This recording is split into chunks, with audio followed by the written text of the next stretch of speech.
स्वागत छ मेरो च्यानलमा तपाईहरु सबैलाई। फेरि म तपाईहरुमा आइसकेको छु एउटा नयाँ भिडियो लिएर। आज फेरि मैले तपाईलाई एउटा भिडियो लिएर आएको छु। आजको भिडियो चाहिँ रहेको छ हातले लेख्ने। तपाईले हातले लेख्ने भिडियो, यस्तो किसिमको भिडियो कसरी बनाउन सक्नुहुन्छ यस बारेमा मैले तपाईलाई केही बताउने छु।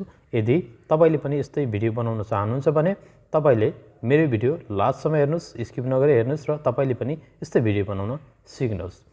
यदि मेरो च्यानलमा तपाई नयाँ हुनुहुन्छ भने सब्स्क्राइब गरिदिनु होला र छेउमा रहेको बेल आइकनमा क्लिक गरिदिनु होला र पुरानो हुनुहुन्छ भने लाइक अनि शेयर कमेन्ट गर्न नबिर्सिनु होला।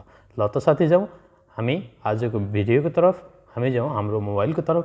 यो भिडियो हामीले कसरी बनाउने त साथीहरु, यसको लागि सबैभन्दा पहिला हामीलाई एउटा एप्लिकेसनको आवश्यक हुन्छ। त्यो एप्लिकेसन हो बेनेमे। बेनेमे एप्लिकेसन तपाईले मोबाइलको प्ले स्टोरमा सजिलैसँग पाउन सक्नुहुन्छ। तपाईले डाउनलोड गरिसकेपछि यसलाई ओपन गर्ने। ओपन गरिसकेपछि यहाँनिर देख्न सक्नुहुन्छ प्लसको आइकनलाई क्लिक गर्ने। क्लिक गरिसकेपछि यहाँनिर देख्न सक्नुहुन्छ तपाईले साइजहरु यहाँ युट्युबको लागि बनाउने कि टिकटकको लागि बनाउने के को लागि बनाउने यहाँनिर एउटा चोइस गर्न सक्नुहुन्छ। यहाँनिर म चाहिँ टिकटकको लागि बनाउँछु, त्यसकारणले मैले यो टिकटक वाला चोइस गरेँ। चोइस गरिसकेपछि तपाईले यहाँ देख्न सक्नुहुन्छ नेम योर मुभी भनेर भनेको छ। यसमा जे नाम राख्दा पनि हुन्छ। तपाईले म चाहिँ जी राखे। जी राखेर यसमा क्रिएट मुभीमा क्लिक गर्ने। क्लिक गरिसकेपछि यहाँनिर देख्न सक्नुहुन्छ स्टिकर छ, टेक्स्ट छ अनि ब्याकग्राउन्ड छ अनि त्यसपछि ह्यान्ड छ अनि म्युजिक छ। यसमा चाहिँ हामीले अब यहाँनिर टेक्स्टमा जाने। टेक्स्टमा गइसकेपछि एडहरु के आउँछ एडहरुलाई हटाउने अनि यहाँनिर हामीले जे लेख्दा पनि हुन्छ। म एक्जाम्पलको लागि म तपाईलाई एउटा के लेखेर देखाउँदै छु।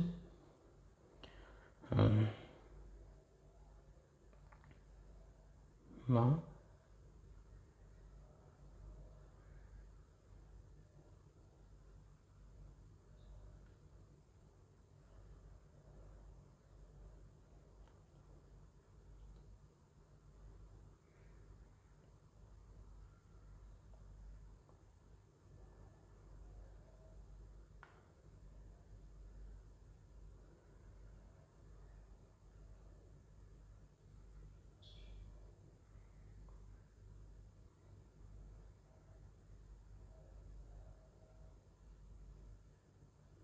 यति लेखिसकेर अब हामी यसलाई क्लिक गर्दिने।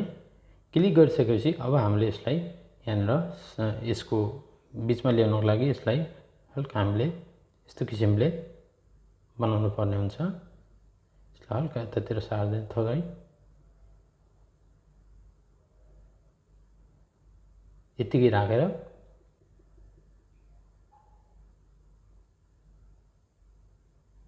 यति राखेर तपाईले यसलाई जानेर पनि राख्न सक्नुहुन्छ। म चाहिँ यति राख्छु। यति राखिसकेपछि यसको कलर चेन्ज गर्नको लागि यहाँनिर जाने। म चाहिँ यस्तो किसिमको कलर राख्न जाँदैछु। यसलाई सिलेक्ट गर्दिने।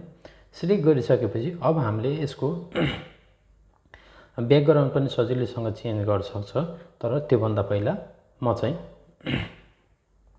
यसलाई राइट गरिदिन्छु। राइट गरिदिसकेपछि यहाँनिर देख्न सक्नुहुन्छ ब्याकग्राउन्डको अप्सन छ। यसलाई क्लिक गर्ने। क्लिक गरिसकेपछि ब्याकग्राउन्डमा सिलेक्ट इमेज भनेको छ। तपाईले आफ्नो फोटो पनि राख्न सक्नुहुन्छ, जे पनि यहाँनिर राख्न सक्नुहुनेछ। यहाँनिर आफ्नो फोटोमा जाने। यहाँनिर क्यामेरामा जाने। क्यामेरामा गइसकेपछि एक्जाम्पलको लागि जुनै फोटो पनि राखिदिँदा हुन्छ तपाईले। म चाहिँ राखिदिन्छु। यो राखेर यसलाई यस्तो गरेर यहाँनिर यसलाई क्रप गरिदिन्छु। क्रप गरिदिसकेपछि देख्न सक्नुहुन्छ यहाँनिर आएर बसिसकेको छ। अब बसिसकेको छ अनि अब हामीले यहाँनिर गर्नुपर्ने हुन्छ हातले लेख्ने, पेनले लेख्ने गराउने हो। त्यसकारणले यहाँनिर ह्यान्डमा जाने। ह्यान्डमा गएर अब एउटा पेन तपाईले चोइस गर्नुपर्ने हुन्छ। म यो यसलाई चोइस गर्छु। यसलाई चोइस गरिसकेपछि यहाँनिर अब म तपाईलाई प्ले गरेर देखाउने छु कस्तो भयो। देख्न सक्नुहुन्छ यो फास्ट भएको छ, तर यसलाई हामीले मिलाउनु पर्ने हुन्छ। यहाँनिर यसलाई क्लिक गर्ने। यसलाई क्लिक गरिसके यो देख्न सक्नुहुन्छ तपाईले यहाँनिर यसलाई चाहिँ हामीले 4 सम्म 0 4 सम्म राख्ने। यसलाई 2 छ यहाँनिर देख्न सक्नुहुन्छ। यसलाई माथि गराएर यस्तो गर्दाखेरि देख्न सक्नुहुन्छ 4 4.5 बढी भइसकेको छ। अब हामीले प्ले गरेर हेर्छौँ। यस्तो गर्दाखेरि हाम्रो पेन चाहिँ बिस्तारै बिस्तारै बिस्तारै लेख्दा आउँछ। देख्न सक्नुहुन्छ, देख्न सक्नुहुन्छ। यति राख्दा ठिक हुनेछ।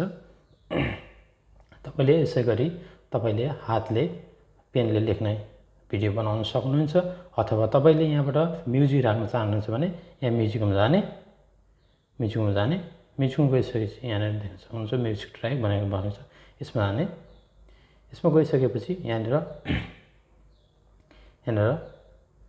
अडियोहरू हुन्छ। यसमा म चाहिँ तपाईँले देखाउन जाँदैछु। मसँग एउटै गीत छ। यो गीत यहाँनिर म तपाईँले देखाउन जाँदैछु। यो यहाँनिर लागिसकेको छ, तर मैले साउन्ड बन्द गरेको छ। त्यस कारणले गर्दाखेरि यहाँनिर सुनाइदिएको छैन। तपाईँले यसै गरी लगाउन सक्नुहुन्छ। अब यहाँनिर सिधा यसले म यहाँबाट हटाइदिन्छु गीतलाई। तपाईँले लगाउन चाहनुहुन्छ भने लगाउनु होला।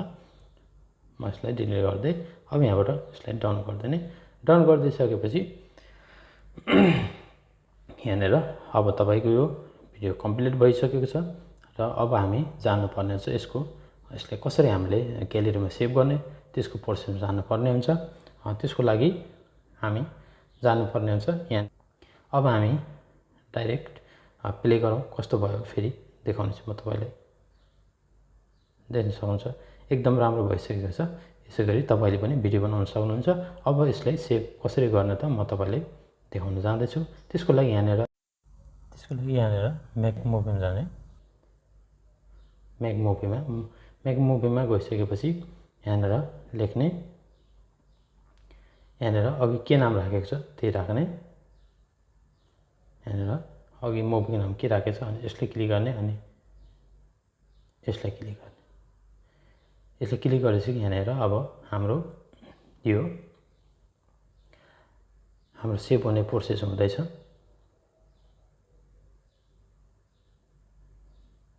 यहाँनिर हाम्रो भिडियो कम्प्लिट भइसकेको छ। अब तपाईँले यहाँबाट के गर्नुपर्ने हुन्छ भन्नुहुन्छ भने यहाँबाट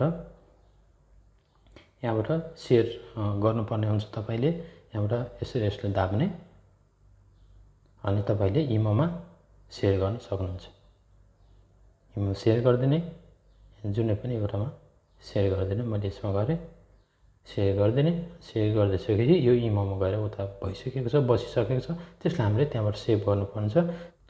तपाईँ पनि यसरी नै तपाईँले पेनले लेख्ने होला भिडियो बनाउन सक्नुहुन्छ। हस् त अहिलेलाई यति नै। फेरि अर्को भिडियोमा भेट हुनेछौँ र यो कहाँ गएर बसेको छ म तपाईँलाई देखाउनेछु। यो सिधा ब्याक जाने।